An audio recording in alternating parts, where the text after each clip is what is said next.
चोर चोरी करके भाग करके आया था, उसके पीछे सैनिक लगे हुए थे। तो जहाँ सत्संग हो रहा था उन्हीं के बीच में जाके बैठ गया। तो अब राज सैनिकों ने देख पाया नहीं तो वो चले गए और चोर बच गया। सत्संग में यही चर्चा चल रही थी कि दीक्षा लेने से नया जन्म हो जाता है, पूर्व पाप नष्ट हो जाते हैं। तो चतुर्भुज दास जी संत थे, उनके पास गए और बोले महाराज आप जो बात कह रहे हैं सत्य है क्या? मैं दीक्षा ले लूंगा आज से निष्पाप हो जाऊंगा? बोले आज से हाँ निष्पाप हो जाओगे। तो बोले दीक्षा दीजिए। तो उन्होंने तुरंत उसको दीक्षा दी। दूसरे दिन वो निर्भय होके घूम रहा था, सेठ खोज रहा था। अरे बोले यही है। उसको बंदी बना लिया गया, राज दरबार में ले गए। राजा ने कहा तुमने चोरी की है? उसने कहा मैं कसम खा सकता हूँ कि इस जन्म में चोरी नहीं की। साहूकार ने कहा मैं कसम खा के कहता हूँ किसने कल चोरी की है। अब दोनों अपनी अपनी कसम पे। तो उस समय जो पद्धति चलती थी सत्य को प्रमाणित करने के लिए, तो एक लोहे का फार गर्म किया जाता था और पीपल की छोटी सी नवीन पत्ता ऐसे रख दिया जाता था और उसके ऊपर सूत ऐसे बांध दिया जाता था और वो लोहे का जलता हुआ फार हाथ में ले और सूत जले ना और 7 कदम चल के फेंक दे,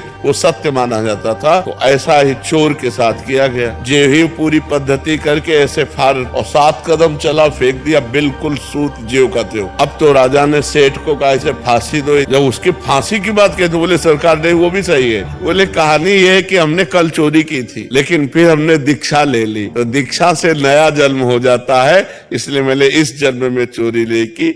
इस बात से वो राजा बड़े प्रभावित हुए।